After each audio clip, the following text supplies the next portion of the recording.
Hello everyone and welcome to history class. इस video में हम शुरू करने वाले हैं modern India class 12th NCERT का दूसरा चैप्टर, जिसका नाम है European penetration and the British conquest of India. इसको हम दो पार्ट में डिवाइड कर लेते हैं। सबसे पहला पार्ट यूरोपियन पेनिट्रेशन और दूसरा British conquest of India. European penetration का मतलब क्या होता है? दाखिल होना, मतलब यूरोपियंस का इंडिया में आना। एडवेंट ऑफ यूरोपियन और arrival of European.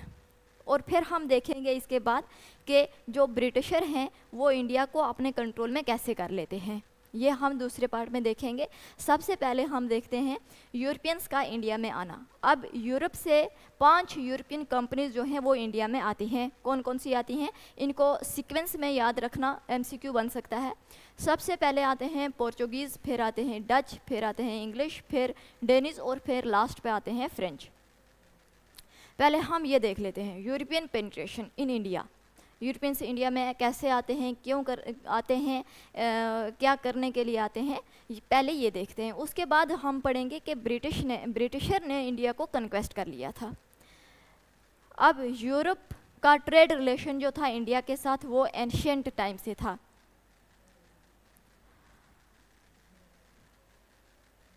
Old trading route after decline of Roman empire.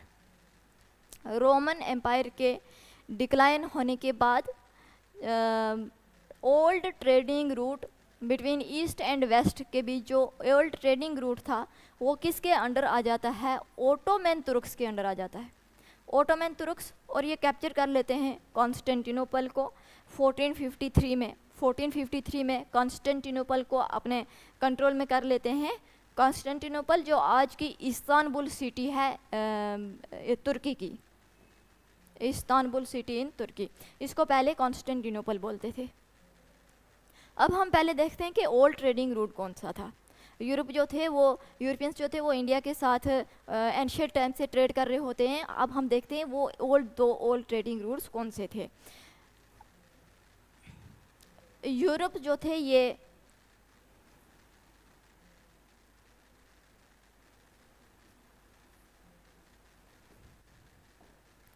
है मेडिटेरियन सी।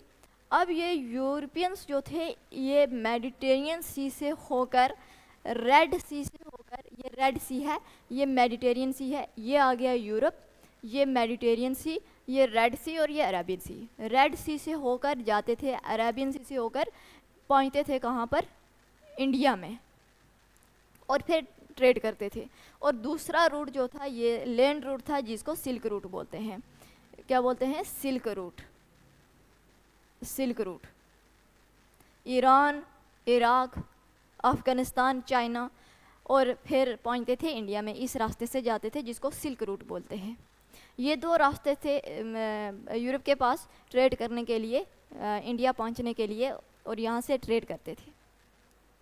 अब क्या होता है, जब रोमन एम्पायर ख़त्म हो जाती है तो ऑटोमन तुर्क्स के कंट्रोल में आ जाता है, और ये कॉन्स्टेंटिनोपल को ये अपने कंट्रोल में कर लेते हैं 1453 में, और ये यूरोप्स को इंडिया के साथ ट्रेड नहीं करने देते।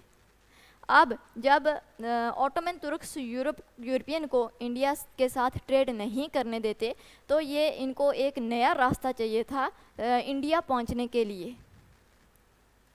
अब ये क्या करते हैं, European discover new and direct trade route discover करना चाहते थे। अब ये आते हैं इस रास्ते से। यूरोप से 2 यूरोपियन कंपनीज जो हैं पहले आती हैं इंडिया को डिस्कवर करने के लिए। सब 2 कौन से? स्पेन और पोर्तुगल।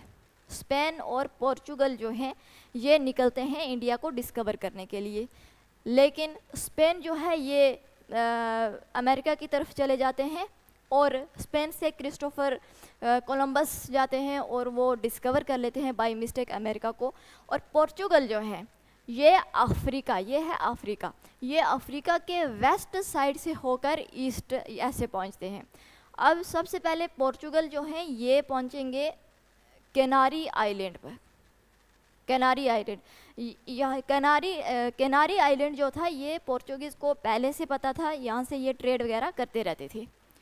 तो कैनारी आइलैंड तो पहले से पता था। अब यहाँ से ये दूसरे पोर्चुगीज़ को भेजेंगे डिस्कवर करने के लिए, एक्सप्लोर करने के लिए रास्ता इंडिया के लिए। और यहाँ से ये पहुँचते हैं यहाँ पर, ये है बार्टोलोम्यो डायस। ये पहुँचते हैं यहाँ पर पहुँचते हैं। जब यहाँ पहुँचते हैं तो यहाँ स्टॉर्म की वजह से, तूफान आने की वजह से, ड्यू टू स्टॉर्म, इनकी जो शिप होती है, बार्टोलोम्यो डायस की जो शिप होती है, वो समुंदर की लहरों से तेज़ी से ये अफ्रीका के ईस्ट साइड चली जाती है। यहाँ से ये चली जाती है ईस्ट वाली साइड, यहाँ पहुँच जाते हैं ये बार्टोलोम्यो डायस। और जो ये वाला पॉइंट होता है, ये अफ्रीका के साउथ पॉइंट में पहुँचते हैं। इस पॉइंट को बार्टोलोम्यो डायस जो है, इसका नाम रखते हैं केप ऑफ स्टॉर्म। क्या नाम रखते हैं? Cape of storm. क्योंकि यहाँ पर जब यहाँ पहुँचते हैं ये, तो तूफ़ान की वजह से इनकी शिप जो है वो तेज़ी से जाती है और ईस्ट अफ्रीका के ईस्ट साइड चली जाती है तेज़ी से, तूफ़ान के समुद्र की लहरों से तूफ़ान आता है यहाँ पर। और इसलिए बार्टोलोम्यो डायस जो है, इसका नाम रखते हैं केप ऑफ स्टॉर्म। लेकिन जब पोर्तुगल के किंग जॉन सेकंड को जब ये पता चलता है, तो जॉन सेकंड इसका नाम रखते हैं, दोबारा से रीनेम करते हैं और इसका नाम हटाकर, केप ऑफ स्टॉर्म को हटाकर रखते हैं केप ऑफ गुड होप।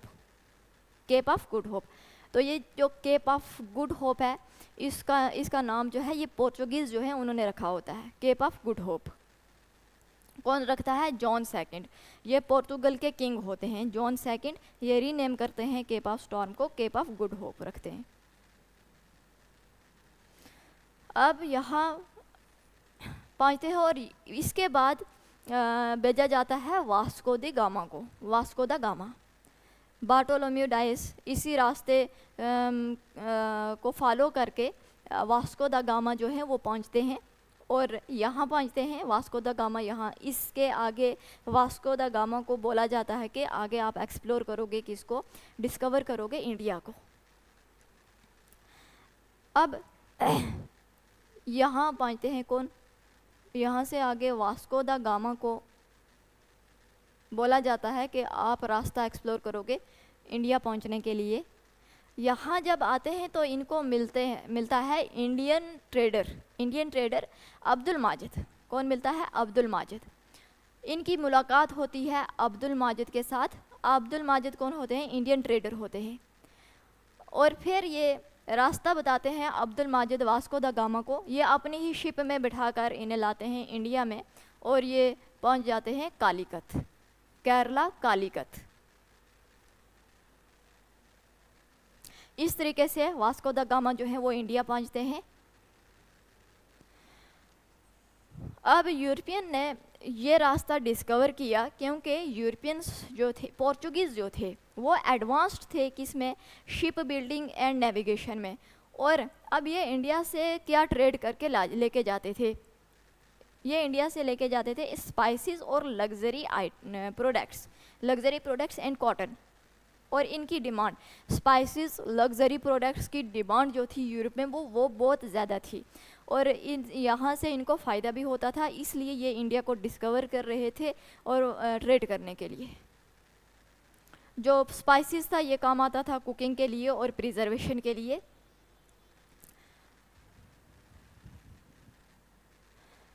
अब स्पेन के कोलंबस, क्रिस्टोफर कोलंबस, स्पेन और पोर्चुगीज़ जो हैं ये दोनों इकट्ठे निकलते हैं इंडिया को डिस्कवर करने के लिए यूरोप से। स्पेन जो है, स्पेन से कौन आते हैं? 1492 की बात है। स्पेन के क्रिस्टोफर कोलंबस जो हैं ये बाय मिस्टेक अमेरिका को डिस्कवर कर लेते हैं।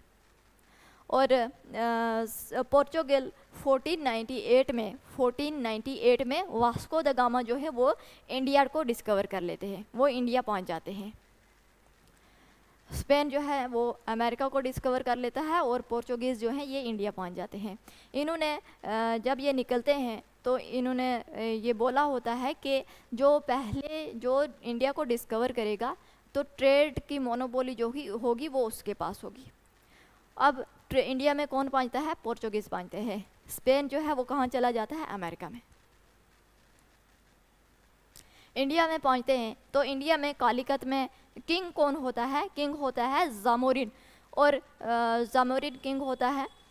अब अरब, इंडिया में अरब जो हैं ये पहले से ट्रेड कर रहे होते हैं।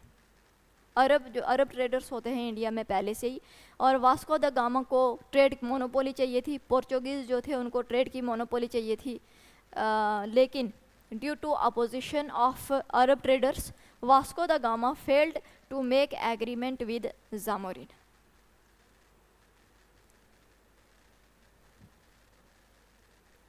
अब नेचर ऑफ यूरोपियन ट्रेड क्या था? Nature of European trade with India हम देखते हैं क्या था। यूरोप और इंडिया, ये आ गया यूरोप और ये इंडिया।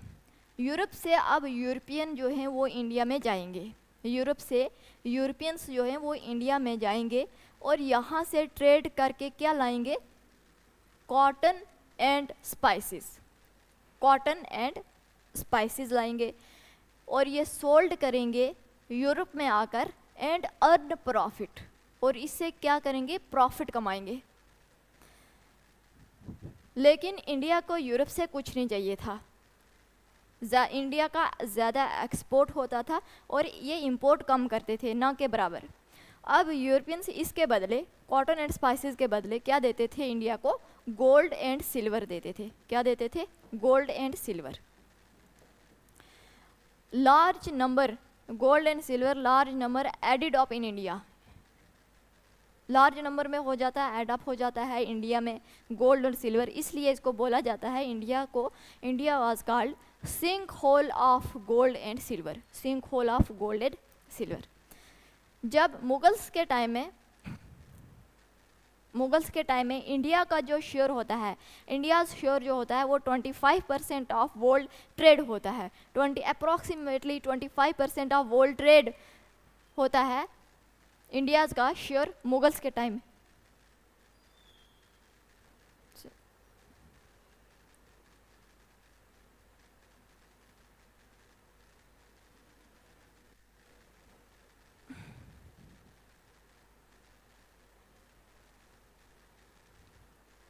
इंडियाज़ का जो शेयर होता है वो 25% ऑफ वर्ल्ड ट्रेड होता है जब मुगल्स होते हैं, इसलिए इंडिया को बोला जाता है, India called as golden sparrow.